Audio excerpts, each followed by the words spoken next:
நீங்கள் புது laptop computer வாங்க போகிறீங்களா இல்லை உங்கள் லேப்டாப் கம்ப்யூட்டர் சரி செய்யணுமா? மீன்ஸில் இருக்க ஸ்மார்ட் சிஸ்டம்க்கு கால் பண்ணுங்கள். 04427935803, மொபைல் 9962194022.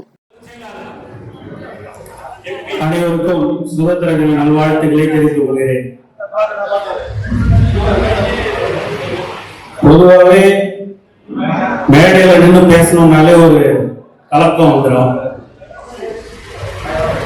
இன்னைக்கு அதே மாதிரி எங்களுடைய சங்க நிகழ்ச்சியா இருந்ததுன்னா எங்களுடைய வழிகாட்டுதல் குழு தலைவர் மரியாதைக்குரிய ஷேக் அஹமத் அண்ணன் அவர்கள் அவங்க பேசிட்டாங்க அப்படின்னா இன்னும் பெரிய கலக்கம் வந்துடும்.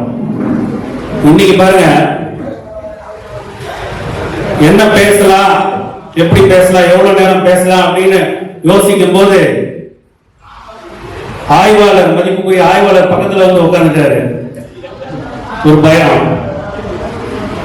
அதுக்கப்புறம் மதிப்புக்குரிய ஆசிரியர் அவர்கள் பெரிய மழை பெய்ஞ்சு ஓஞ்ச மாதிரி எதிரி மோனையோட பயங்கரமா பேசிட்டாங்க. பாதி போச்சு. அவங்களுடைய செய்தி தொடர்பாளர் அவரும் நிறைய எழுதிலாம் வச்சு பேசினாங்க. மொத்தமா என்ன பேசணுன்றது மறந்தாச்சு.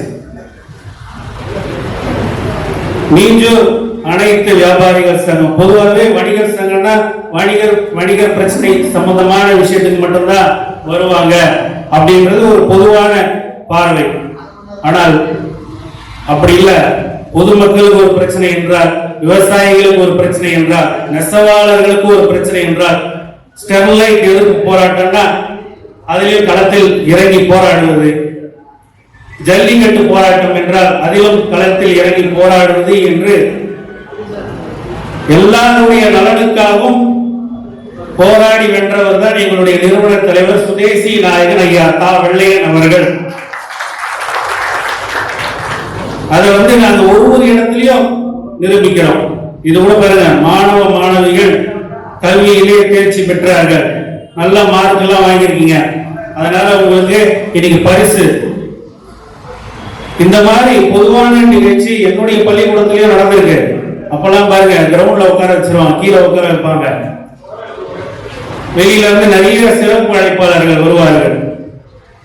எப்பதான் இவங்கெல்லாம் பேசி முடிப்பாங்க, எப்ப நம்ம பரிசை வாங்கிட்டு போலாம், அந்த ஒரு சிந்தனை, அந்த ஒரு வயசுக்கு வரக்கூடிய அந்த ஒரு இதுதான். அப்படிலாம் இருந்தது. படிப்பை பொறுத்தவரையிலே ஒரு சகோதரர் பேசும்போது சொன்னாங்க, education is the most powerful weapon in the hand அப்படின்னாங்க. உண்மைதான். படி படி படி. ஆனால் எப்படி படிக்க வேண்டும்? அந்த படிப்பை எப்படி படிக்க வேணும்னா அந்த பாப்பா பார்த்து தான் நம்ம கத்துக்கணும். அங்க பாருங்க, அந்த கேமராவை எடுத்ததுல இருந்து அதுல ஒரு ஆர்வம் இருக்கு பாருங்க. நம்ம எடுத்துக்கிட்ட அந்த பணியை ஆர்வத்தோடு செய்யணும். அதுலயே இருக்காங்க அவங்க கடைசி வரைக்கும். எப்படிப்பட்ட ஆர்வம் பாருங்க. இந்த மாதிரி ஆர்வத்தோடு படிக்கணும், புரிஞ்சு படிக்கணும்.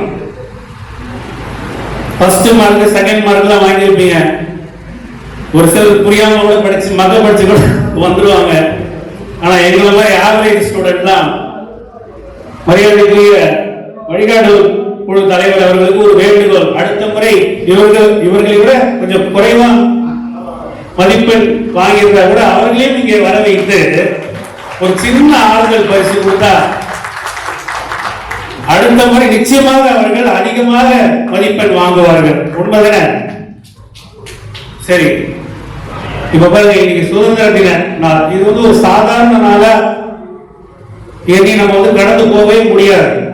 ஏனால் இதற்கு பின்னால் நிறைய போராட்ட வீரர்கள், தியாகிகள் இருக்கிறார்கள். அண்ணல் காந்தியடிகள், வ.உ. சிதம்பரனார், முத்துக்குமரன், இப்படி நிறைய போராளிகள் இருக்கிறார்கள். எதுக்காக அவங்க போராட்டாங்க?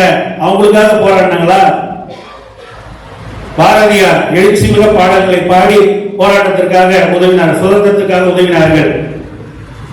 கிட்டத்தட்ட 200 வருடங்களாக ஆங்கிலேயர்கள் நம்மளை அடிமைப்படுத்தி வைத்தார்கள். அடிமைனா சாதாரணமா நம்ம நினைச்சிடக்கூடாது. அந்த அடிமைத்தனத்தை நிறத்தாலும் மதத்தாலும் எப்படி வேணாலும் எடுத்துக்கலாம், அப்படிலாம் நம்மளை அடிமைப்படுத்தினாங்க.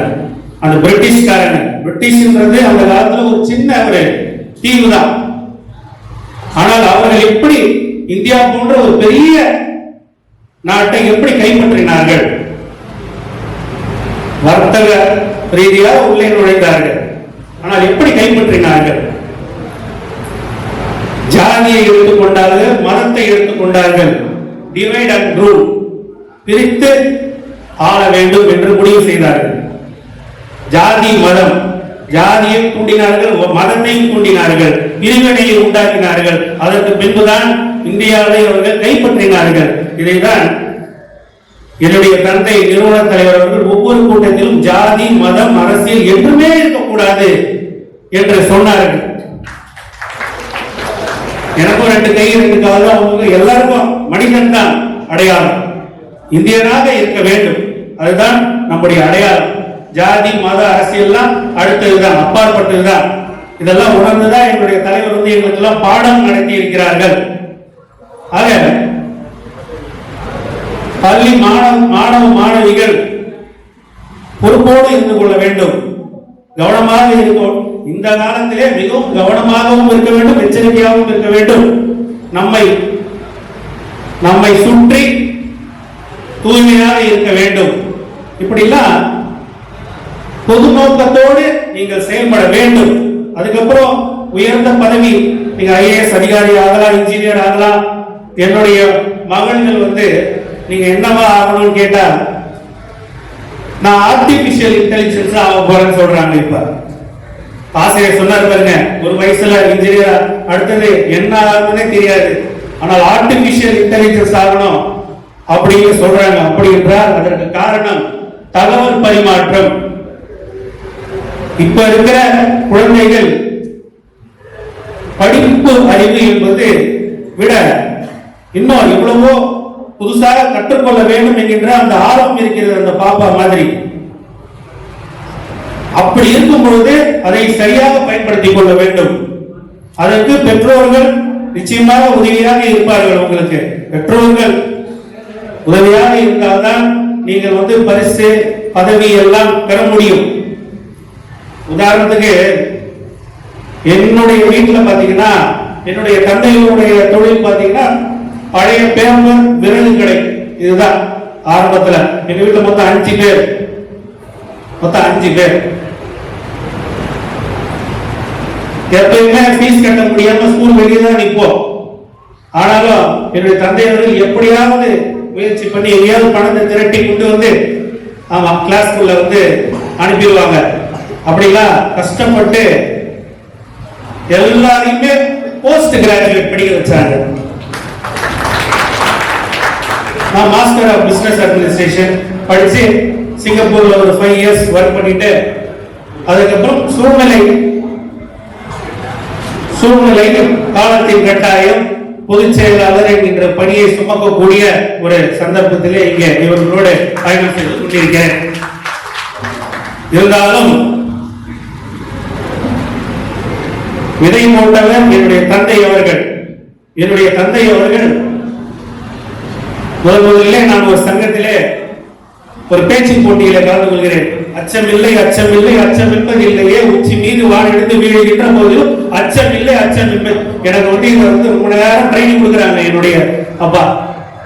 அப்பா மேடையில பேசும்போது தலை குனியக்கூடாது, தலை குனியாம இந்த பாட்டை நீ இப்படி பாடணும் அப்படின்னு.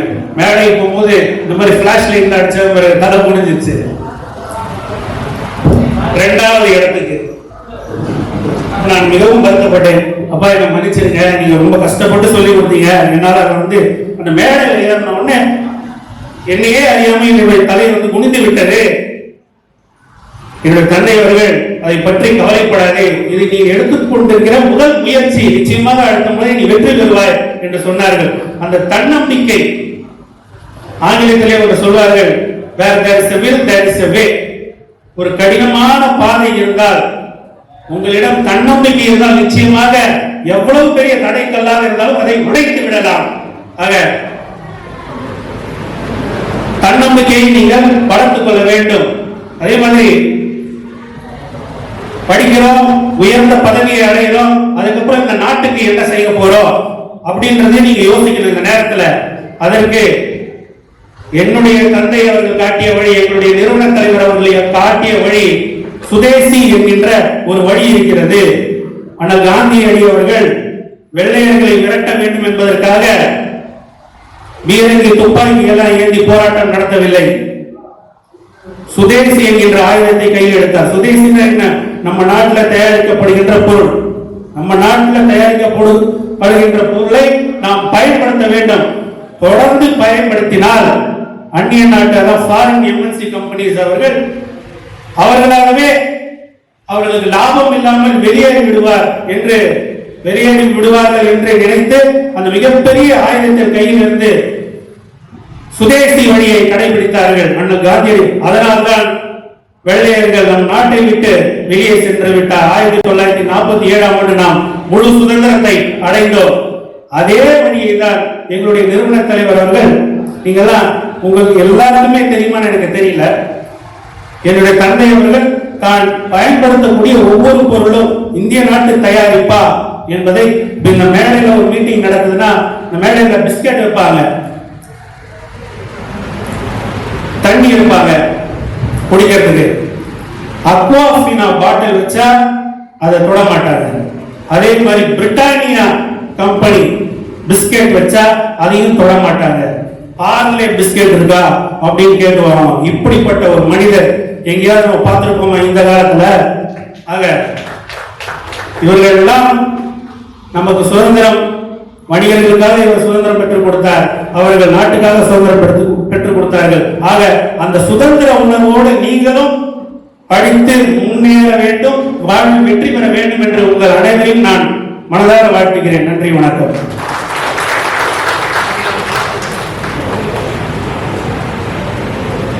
மாநில பொதுச் செயலாளர் அருமை சகோதரர் நிஸ்மகாந்தன் வெள்ளையன் அவர்களுக்கு சங்கத்தின் துணைத் தலைவர் திரு கவுண்டர்பாளையம் சீனிவாசன் அவர்கள் பொன்னாடை அணிவித்து கௌரவிக்கின்றார்கள். மாணவ செல்வங்களே, நிகழ்வு இறுதி பெற இருக்கின்றது. தமிழகத்தின் மனிதர்களை காப்பாற்றிய பிதா மகன் அருமை ஐயா